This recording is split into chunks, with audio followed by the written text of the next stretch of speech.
नमस्कार दोस्तों। आज मैं आपको गृहस्थ जीवन से जुड़ी एक कहानी सुनाने वाली हूँ।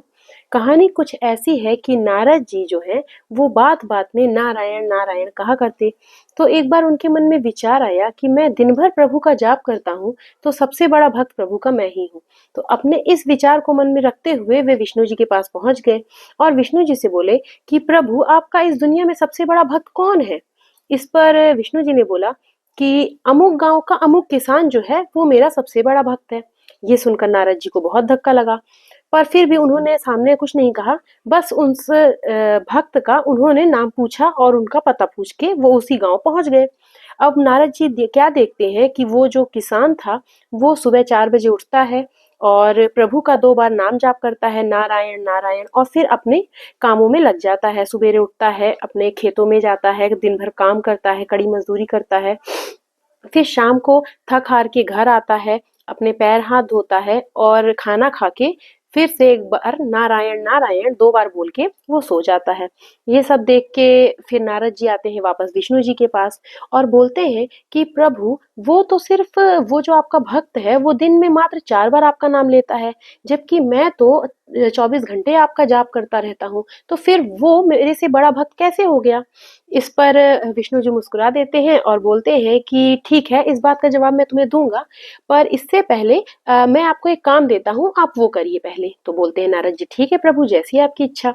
तो बोलते हैं विष्णु भगवान कि एक जल का पात्र देते हैं उन्हें, कटोरा देते हैं, जिसमें पूरा ऊपर तक जल भरा होता है और बोलते हैं नारद जी से कि आप इसे लेकर पृथ्वी का एक चक्कर लगाकर सायंकाल तक, सूर्यास्त तक आप मेरे पास आ जाइए। और हाँ, ध्यान ये रखिएगा कि इस कटोरे में से एक भी बूंद जल इस कटोरे के नीचे ना गिरे, क्योंकि आपके जस्ट पीछे मेरा सुदर्शन चक्र आ रहा है। अगर एक बूंद जल भी आपका उसके नीचे गिर गया, तो ये सुदर्शन चक्र आपका गला काट देगा।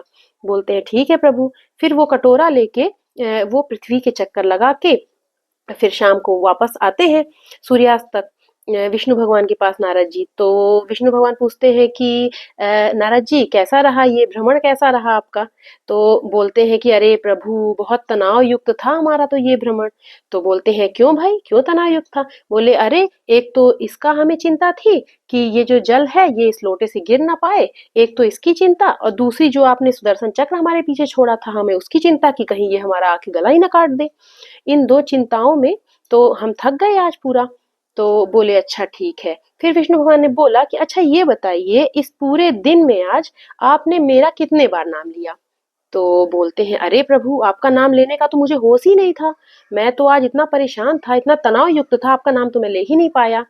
तब विष्णु जी ने कहा कि तुमको तनाव में जब तुम थे तब आपने मेरा नाम नहीं लिया, जबकि वो जो किसान है वो अपने मृत्यु लोक की जितनी समस्याएं हैं उन सभी से जूझते हुए, उसका सामना करते हुए, अपने जीवन में आगे बढ़ते हुए, अपने परिवार का पालन पोषण करते हुए भी वो अगर मेरा 4 बार भी नाम ले रहा है और ईमानदारी से अपना जीवन निर्वहन कर रहा है, तो वही सबसे बड़ी भक्ति होती है।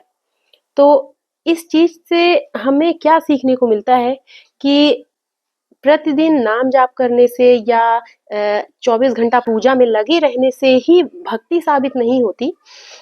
भक्ति तो वो होती है कि हमें जो काम दिए गए हैं, जो कर्तव्य हमें दिए गए हैं, हम उसे ही पूरी ईमानदारी से करें और साथ ही इसके साथ इस तनाव युक्त जीवन में अपने कर्म को करते हुए अगर हम प्रभु का जब भी समय मिले तभी हम उन्हें स्मरण कर लें, उनका नाम ले लें सच्चे हृदय से, वही असली भक्ति है।